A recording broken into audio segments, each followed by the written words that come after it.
Incumbent Senator Bill Cassidy lost his primary race after an effort by Trump-backed Republicans to oust the Louisiana lawmaker. Cassidy was one of 7 Senate Republicans who voted to convict President Trump during his impeachment trial following the January 6th attack on the Capitol in 2021. President Trump has repeatedly attacked the two-term senator, calling him disloyal. Cassidy conceded over the weekend, saying, quote, "It is the welfare of my people and my state and my country and our Constitution to which I am loyal." Another Republican who has defied President Trump is also trying to hold on to his seat in Congress. Kentucky Congressman Massie is facing Trump-backed former Navy SEAL Ed Gallrein in tomorrow's primary for the state's 4th congressional district. It's the most expensive primary race in U.S. history. The president has targeted Massie over policy disagreements and the Epstein files. In the past 24 hours, Trump slammed the congressman nearly a dozen times on Truth Social, including in this video. But Massie says he's not worried. They're making up stories in the last week. This is how you know I'm winning. I mean, I'm harder to beat than Iran, and I don't even have a nuclear weapon. At a rally in Kentucky today, Defense Secretary Pete Hegseth said Washington needs more people like Massie's challenger to reinforce the president's agenda. When things get dangerous and chaotic, you move toward the mission instead of away from it. And right now, America needs that kind of leadership right alongside President Trump. President Trump needs those kinds of reinforcements.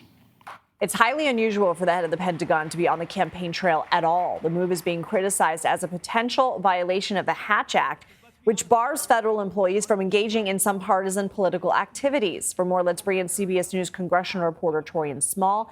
He's in Pennsylvania to cover Tuesday's primary there. Let's talk about Congressman Massie saying he still supports the president despite all of their differences. Of course, this is after Cassidy lost. What should we know?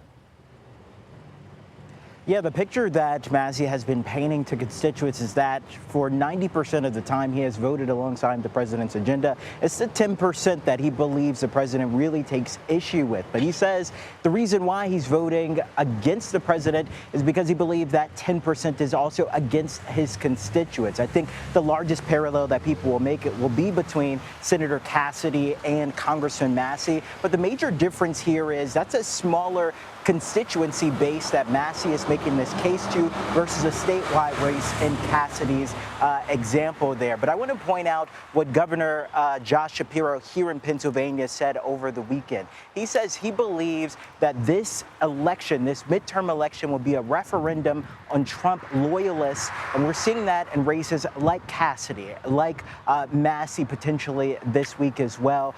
In Shapiro's case, he says he's had enough of these sycophants in Congress, which is why we're seeing him backing a few House races, even though there are quite a bit of stacked Democrats running to replace quite a few Republicans, including in this district, the 7th Congressional District. Let's talk about the other primaries that you are following and what's at stake for voters.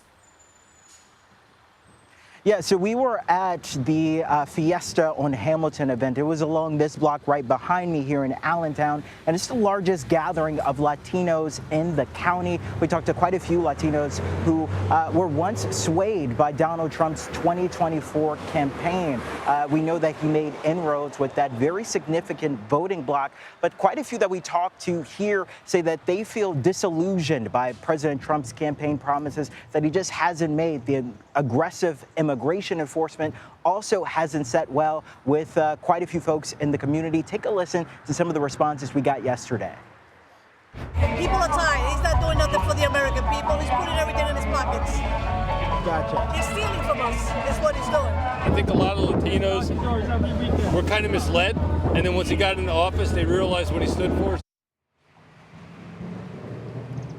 Allentown is the county seat for the Lehigh Valley, or the Lehigh County. This is an interesting congressional district. We're ranking it as a true toss-up in many House races that Democrats are looking to flip. Representative Ryan McKenzie is the first-term incumbent that represents this district. We'll be meeting up with him tomorrow, but we know at least 4 Democrats who have been performing well and pose against him that's looking to unseat him. Bob Brooks, a retired fighter, has the backing of Governor Shapiro and the DCCC. He's hoping to be the one to unseat him, Lindsay.